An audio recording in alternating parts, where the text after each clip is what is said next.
So Dr. Andrew Gaffney went on Fox News, and he spoke about Medicare for All. And this is what happens when you let somebody who knows what they're talking about on Fox News onto Fox News. This is at Fox Business, I should say. He absolutely obliterated these hosts. Been quoted as saying, "Accept no substitutes, only single-payer Medicare for all can fix the grave dysfunctions and injustices of the American health care system." But the cost would be extraordinary, would it not?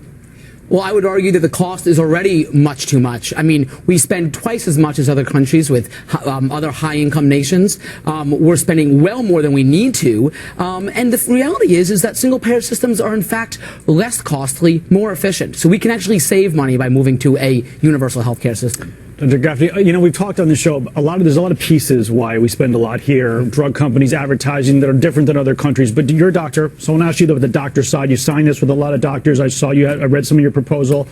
The salaries of doctors in America is higher than everywhere else, except for maybe Luxembourg, which is a tiny tax haven.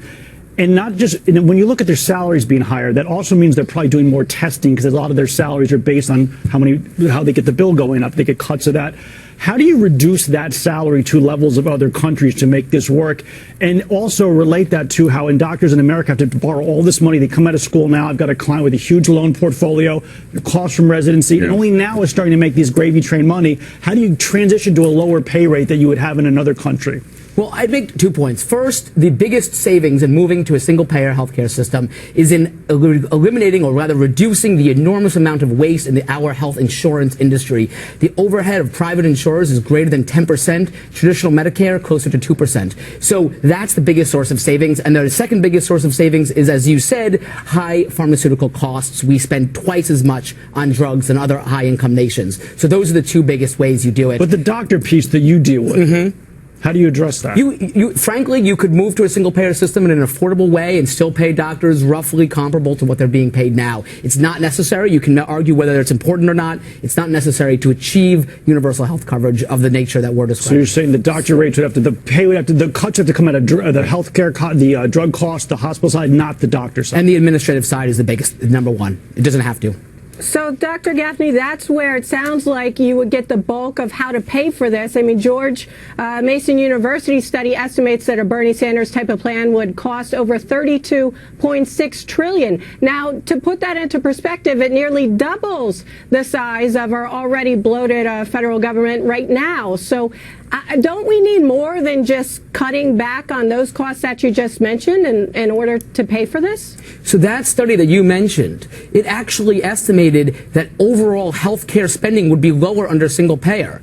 Okay, actually $2 trillion less over 10 years. Yes, more of that money would be going through the federal government, but overall as a nation, even according to that libertarian think tank study, we would be spending less on overall health care expenditures, which is what people care about. They care about how much they're overall spending in health care. Also, let me just add, we also have major problems that we have to fix. We have 29 million people uninsured in this country. We have 44 million people who are underinsured, which means they have insurance, but with gaps in the coverage so big, it's as if they aren't insured at all. 35% of Americans go without needed care due to cost. I would argue that that is unaffordable. This is Adam Lashinsky in San Francisco. I'm going to ask the doctor a political question. Everything you have said on this program so far makes 110% sense to me. It's like brain dead obvious to me that everything you're saying is right. What do you think we have to do to get the people who don't see it that way to agree with you? Well, first of all, a majority of the country already does agree with us. Every poll shows greater than 50% support for Medicare for all. A Reuters poll late last year found 70% support. They don't know what that 70% support, even 50% support around, or 50% support for Republicans. So I think people love this idea. People don't like their private health insurers very much. They don't particularly like Cigna or United Health. They could care less if they no longer had those companies covering them. What they care about is who they can go to as a doctor, where they can go to in terms of hospitals. They care about their doctors and hospitals and drugs they need. They don't care about the private insurance company that happens to be their coverage. Dr. Gaffney, I agree. Hold on, Heather, go ahead. if the hospitals and the doctors if the hospitals go out of business, the doctors all just no longer work because they're not getting paid below market rates. It says would cut their pay by over 40%. I mean, then where are you going for care if that happens? Many nations have done this. None of them have had their hospitals close or their doctors flee for other countries. That's not quite true, Doctor. That's not quite true. It's not quite true in the United Kingdom, where there have been hospitals closed down.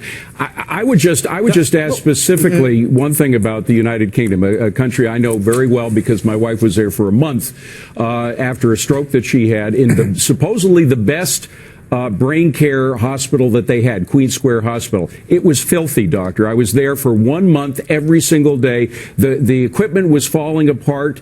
The medications were inadequate to the diseases. The penicillin-resistant diseases that all of the patients around my wife ended up getting led to some deaths in that ward.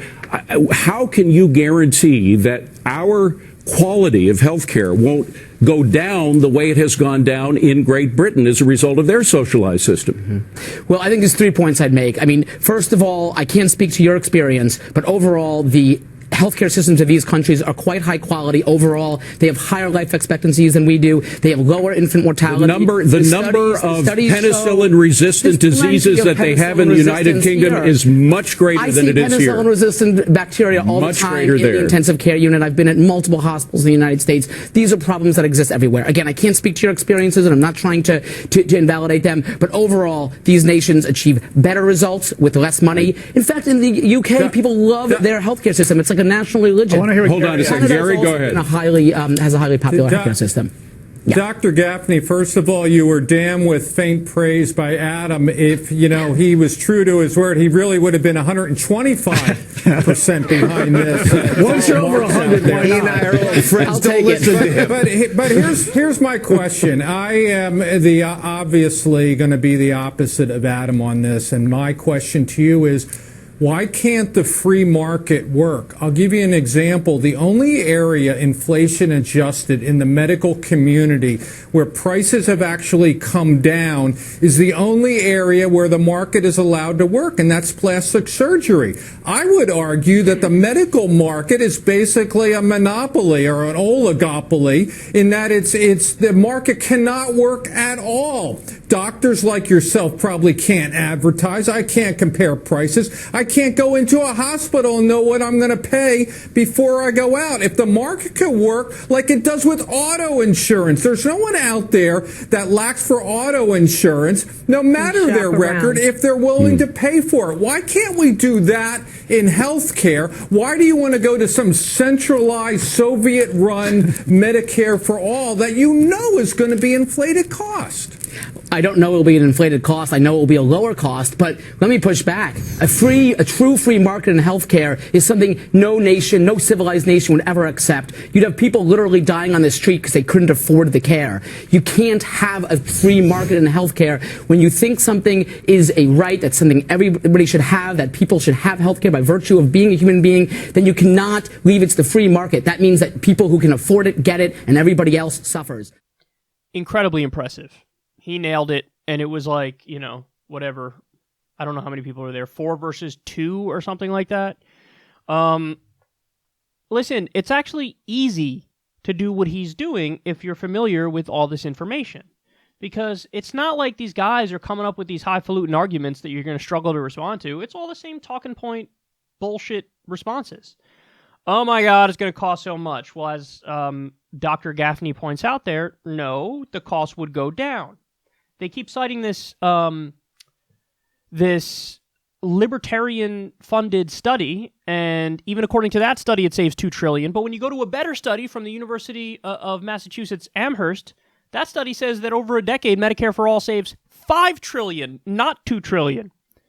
So they're just wrong when they say that. How it is funded would be different, but overall, you are going to save money. And then I love the what about the doctor pay argument.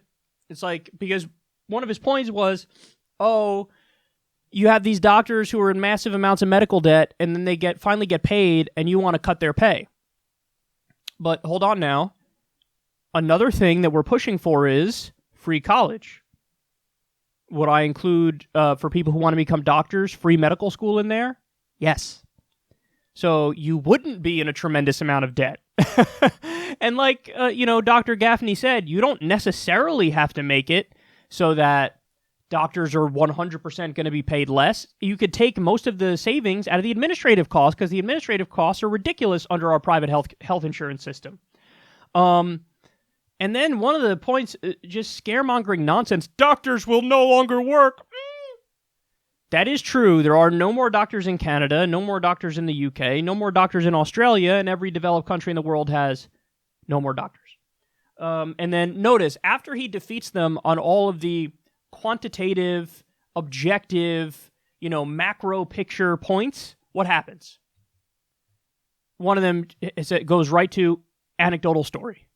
This is something you're always going to run into. If you're ever debating healthcare with somebody and you're talking about the actual numbers and you're talking about the facts and you're talking about the macro picture, when there's nowhere else to go on that front because they've been thoroughly defeated, they will pivot to an anecdotal story.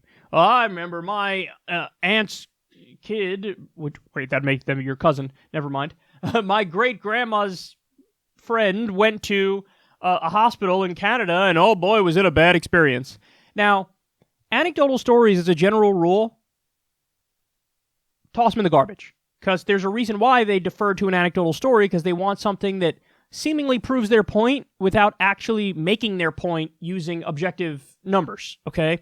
So usually throw them in the garbage. But furthermore, this happened with when I debated that guy Razorfist on the issue of healthcare. Rest in peace, Razorfist. And he at some point made this argument, and my response was, even if what you're saying is true, in the United States of America, there's between 32,000 and 45,000 people who die every year because they don't have access to basic health care. We just covered a story the other day. $375,000 medication led to somebody dying at a young age because they couldn't afford it.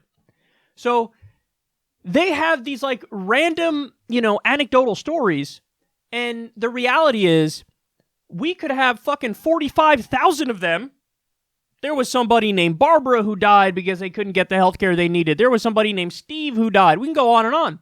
But it's just usually when you're dealing with our side of this debate, we're a lot more honest. So do I know a zillion anecdotal stories about negative things happening in our private healthcare system? No, because when I'm reading about this stuff, I care more about what do the objective numbers say? What do the studies say? Because that gives you a better picture of the reality, not some random anecdotal story where they try to pull at your heartstrings to make you feel like, oh, I'm going to be a reactionary and say this has now totally changed my view on healthcare. No, you know what should totally change your view on healthcare? The World Health Organization study that said the United States is ranked 37th in the industrialized world. That should change your view on healthcare. Every study that's been done on this issue, which finds that the top 10 is riddled with single-payer systems. The Commonwealth Fund study, which found that out of the 11 nations that they looked into, the United States was 11 out of 11 in terms of our healthcare system. That should change your mind because that takes into account all of the individual cases because it's an objective study, as opposed to if you just do an anecdotal story, you could make an anecdotal story for any position you want. You can come up with an anecdotal story. So it's sad what they have to revert to in order to try to win this debate. But either way, great job by Dr. Andrew Gaffney there. Hey man, listen, we're at the point now where we're actually having these debates and these discussions on Fox Business and on Fox News and hopefully, in other places as well. And the more we get the word out there, the more we talk about this stuff, the better, because we are going to change hearts and minds, or we are going to let everybody know we do have an answer. It's objectively better. And then eventually we'll beat these giant, powerful lobbies, the pharma lobby, the for-profit health insurance lobby, and we'll get our country to where we should have been all along.